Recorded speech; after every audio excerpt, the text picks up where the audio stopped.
Hello students, welcome and welcome back to my channel. आज मैं आपके साथ डिस्कस करने वाली हूँ आपके बीए फर्स्ट ईयर की जो बुक है इंग्लिश की। बीए बीकॉम वालों को इंग्लिश कंपलसरी की आपकी बुक है और इसका कोड है ENGCE101, उसका टॉपिक नंबर 2। आज से रेगुलर जो है इस बुक से रिलेटेड जो वीडियो है वो मेरे चैनल पर प्रोवाइड की जाएंगी। इसके आपके टोटल 10 टॉपिक हैं और 10 वीडियो में हम जो है इन कंप्लीट टॉपिक्स को कवर करने की कोशिश करेंगे। पहला जो आपका टॉपिक था वो था ओज़ेमटियास, जिसको हमने कवर कर दिया है। स्टूडेंट्स, आज का अगर आपको इस कंप्लीट बुक के नोट्स का लिंक चाहिए तो वो भी आपको डिस्क्रिप्शन बॉक्स में या कमेंट सेक्शन में मैं प्रोवाइड कर दूंगी।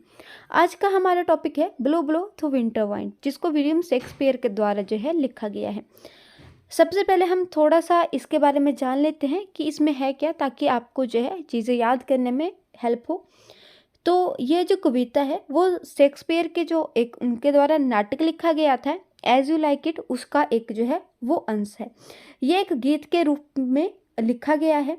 नाटक में जो है, इस नाटक में एक एमनीज नाम का एक पात्र गीत गाता है और इसके कुछ जो है वनवासियों को जो है वो अपना गीत सुनाता है, जिनके साथ जो है एमनीज रहता है।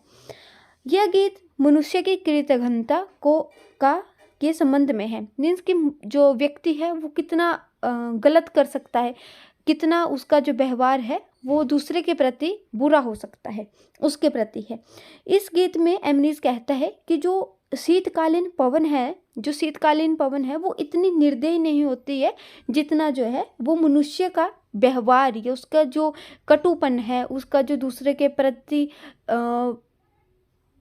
द्वेष की जो भावना है वो उतनी बुरी है, उतना जो है वो शीतकालीन हवा नहीं बुरी हो सकती। इसमें एमनीज कहता है कि जो शीतकालीन हवा है उसका हमारे साथ कोई निजी संबंध नहीं होता है, परंतु व्यक्ति का, उसके व्यवहार का हमारे साथ जो है वो निजी संबंध होता है।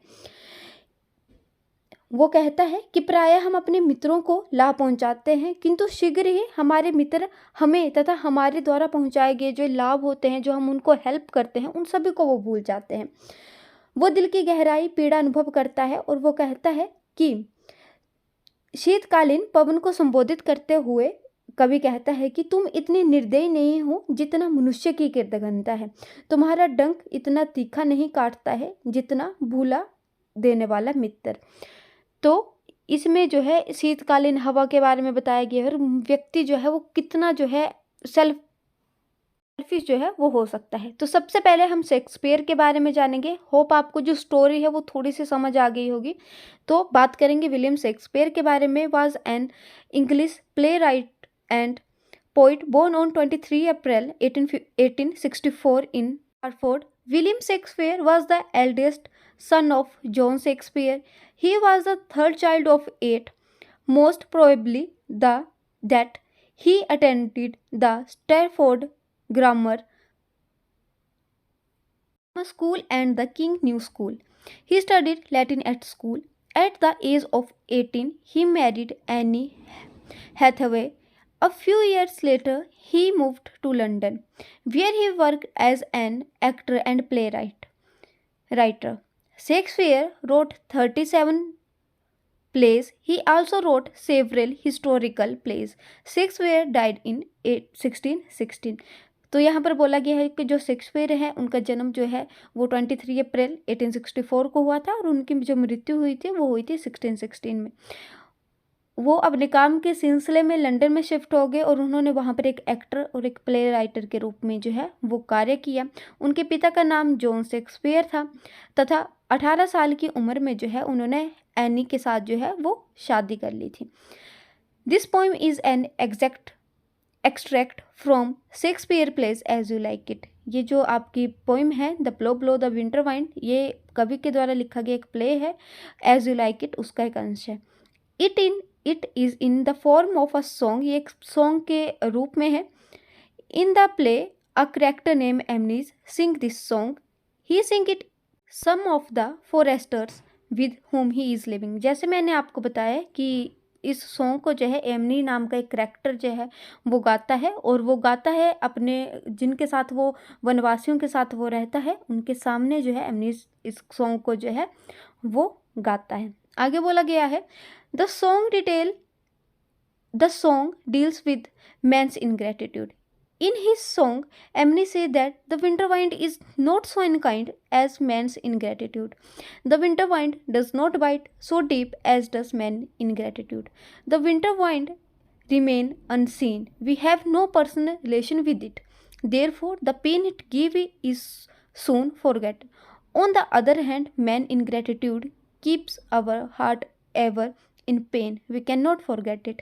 तो मैंने आपको पहले भी बताया कि जो विंटर वाइंड है उसके साथ हमारा कोई जो है वो पर्सनल रिलेशन नहीं होता है, बट जो व्यक्ति है उसके साथ हमारा पर्सनल रिलेशन होता है। अगर वो हमें therefore the pain it give is soon forgotten means winter wind के द्वारा दिया गया जो दर्द होता है वो जल्दी भुलाया जा सकता है। ऑन द अदर हैंड, और दूसरे हाथ, जब man ingratitude keep our heart ever in pain, व्यक्ति के द्वारा किया गया दुष्ट व्यवहार जो है वो सदैव हमें याद रहता है। Often we do favour to our friends but soon our friend forget us and also the favour done to them. Then a deep pain is felt in the heart. This pain is far more terrible than the one caused by the vagaries of weather.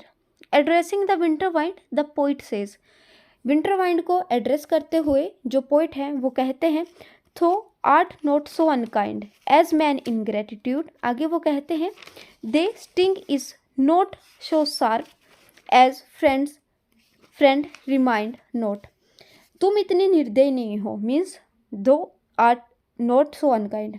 यहाँ पर कवि शीत हवा या winter wind को कहता है कि तुम इतनी निर्दयी नहीं हो जितने मनुष्य का दुष्ट व्यवहार या कृतघ्नता है। तुम्हारा डंक जो है वो इतना तीखा भी नहीं है जितना कि जो है इतना तीखा भी नहीं है एज फ्रेंड रिमाइंड नोट, जितना भुला देने वाला जो है वो मित्र है। आगे कवि कहते हैं,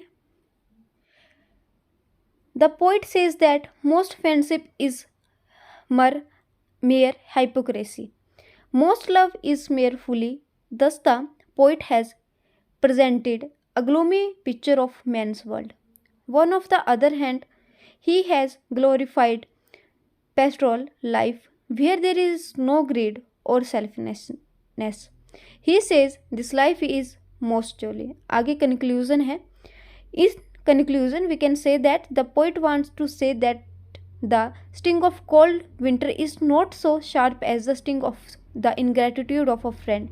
It becomes unbearable when a friend doesn't remind the benefit with which he has received from us. The ingratitude of a friend is worse than the bitter and freezing sky. तो ये था आपका जो लेसन है topic number 2, blow blow तो winter wind, जो William Shakespeare के द्वारा लिखा गया था। आगे आपका जो टॉपिक आता है द गुड मोरो, उसकी जो वीडियो आएगी वो कल आपको प्रोवाइड कर दी जाएगी। और अगर आपको नोट्स का लिंक चाहिए तो वो भी आपको डिस्क्रिप्शन में या कमेंट सेक्शन में PDF की फॉर्म में प्रोवाइड कर दिया जाएगा। अगर आपके लिए मेरी वीडियो थोड़ी भी हेल्पफुल रहती है तो वीडियो को लाइक, चैनल को सब्सक्राइब और अपने फ्रेंड के साथ ज़्यादा से ज़्यादा शेयर करना ना भूलें। Thank you.